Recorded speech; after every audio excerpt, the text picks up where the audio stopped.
Hello అండి, welcome to Chinnu chikki recipes. ఇవాళ మనం గోధుమ పిండి బెల్లం గవ్వలు ఎలా తయారు చేయాలో చూద్దాం. ముందుగా ఒక బౌల్లో 2 కప్పుల గోధుమ పిండి తీసుకోండి. గోధుమ పిండి ఎందుకంటే హెల్దీ వేలో చేసుకుందామని గోధుమ పిండి చెప్తున్నాను. మీరు మైదా కూడా యూజ్ చేయొచ్చు. నేనైతే గోధుమ పిండితో చేశాను, ఆశీర్వాద్. అందులోనే 2 స్పూన్ల నెయ్యి వేయండి.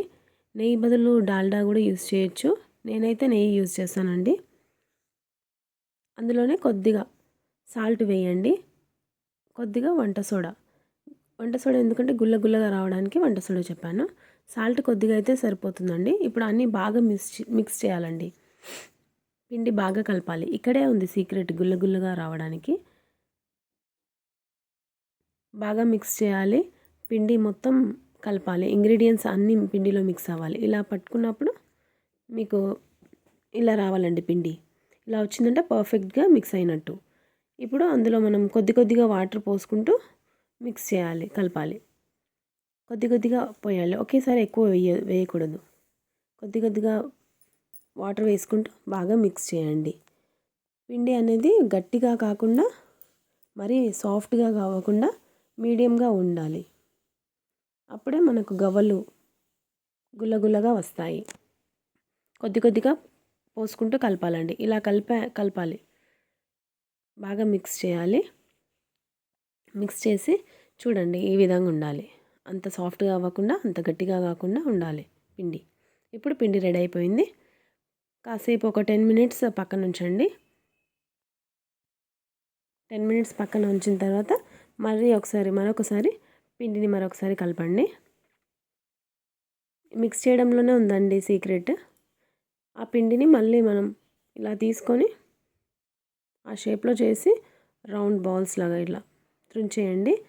ఇలా అయినా చేయొచ్చు, లేకపోతే కట్ చేసుకోవచ్చండి మనం పీసెస్. ఈజీ వేలో కావాలంటే ఇలా కట్ చేయండి. ఎవరైనా హెల్ప్ తీసుకుంటే ఇలా మీ ఇష్టం ఉన్నట్టు చేయండి. కట్ చేయొచ్చు, ఐదర్ అలా అయినా చేయొచ్చు. కట్ చేసిన పిండి ముద్దల్ని తీసుకొని ఇది గవ్వలపిట్ట అండి. గవ్వలపిండిలో పెట్టి ఇలా ప్రెస్ చేసి వేయడం, అంతే అండి, ఈజీ. గవ్వలపిట్టలో పెట్టి ఇలా ప్రెస్ చేసి వేయడమే, అంతే అండి. గవ్వలపిట్ట లేని వాళ్ళు కొత్త కోంబునైనా యూజ్ చేయొచ్చండి. కోంబు లేదంటే గరిట, మనం డీప్ ఫ్రై చేసేటప్పుడు యూజ్ చేసే గరిటతోనైనా చేయొచ్చు. నేనైతే గవ్వలపిట్ట యూజ్ చేశానండి. ఫస్ట్లో నా దగ్గర లేనప్పుడు నేను గరిటతో చేశాను.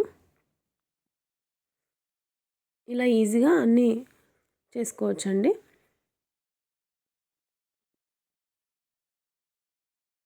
పిల్లలకు చాలా ఇష్టమైన గవ్వలండి ఇవి. మనం బయట కొనక్కర్లేదండి. ఇలా చేసుకుంటే ఇంట్లో హెల్దీ వేలో చేసుకోవాలి మనం. బయట స్వీట్ షాప్లో మైదా యూజ్ చేస్తారు కదా, మనం మైదా కాకుండా గోధుమ పిండితో చేసుకోవాలి. ఇలా చూడండి, నేను ఎలా కట్ చేస్తున్నానో చూడండి. పిండిని ఇలా పొడవుగా చేసి ఆ షేప్లో చిన్న పీసెస్లా కట్ చేసి దాన్ని మనం గవ్వ షేప్లో చేయాలండి గవ్వలపిడితో, అంతే అండి. చాలా ఈజీగా చేయొచ్చు. పిల్లల హెల్ప్ అయినా తీసుకోవచ్చండి, వాళ్ళకి ఇంట్రెస్ట్ ఉంటుంది. హాలిడే రోజు చేశానండి నేను స్నాక్స్ ఏవైనా. హాలిడే మనకు టైం ఉంటుంది కదా, ఆ రోజైతే పిల్లలు కూడా హెల్ప్ చేస్తారండి నాకు. ఇలా మొత్తం ప్రెస్ చేసుకుంటూ చేయడమే అండి. ఇక్కడ చూపిస్తున్న విధంగా చేయండి. గవ్వలు చాలా టేస్టీగా ఉంటాయండి. ఇది ఆశీర్వాద్ పిండితో చేస్తాను. ఇప్పుడు ఆయిల్ వేడెక్కాక మనం చిన్న పిండి ముద్ద వేయాలండి. పెడితే ఇలా పైకి వచ్చిందంటే ఆయిల్ రెడీ అయినట్టు. ఇప్పుడు మనం లో టు మీడియం హీట్లో పెట్టాలండి ఆయిల్. ఇప్పుడు గవ్వలు అనేవి వేసి ఎక్కువ వేయకూడదండి ఆయిల్లో, సరిపడా వేసి వేయించుకోవాలి. ఇవి చాలాసేపు వేగుతాయండి. మంచి బ్రౌనిష్ టెక్స్చర్ వచ్చే వరకు వేయించుకోవాలి. ఆయిల్ అనేది లో టు మీడియం హీట్లో ఉండాలి, అది గుర్తుపెట్టుకోండి. ఇలా మధ్యలో కలుపుతూ ఫ్రై చేసుకోవాలి. చూడండి, ఒకసారి కలర్ చేంజ్ అయింది కదా. ఇప్పుడు మనకి గవ్వలు రెడీ అయినాయండి. ఈ గవ్వలు మనం రెడీ అయినాయి. ఇప్పుడు బెల్లం పాకం పెట్టడానికి ఒక 2 కప్స్ బెల్లం తీసుకున్నాను. మనం 2 కప్పుల గోధుమ పిండి తీసుకున్నాం కదా, అండ్ 1/2 కప్పు వాటర్ వేసి బాగా కరగనివ్వాలి. బెల్లం కరగనివ్వాలండి ఫస్ట్.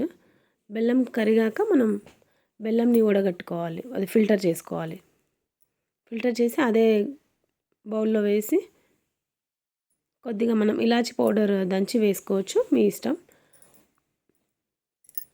ఇలాచి వేసిన తర్వాత బాగా ఒకసారి కలపండి.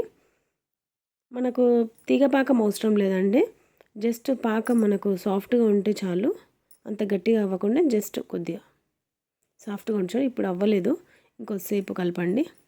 ఇప్పుడు చూద్దామండి. ఇదిగోండి, మనకు ఇలా వేసినప్పుడు కొద్దిగా ఇట్లా దగ్గరికి కొంచెం రావాలండి. అంతే అండి, మనకు పాకం కూడా రెడీ అయిపోయింది.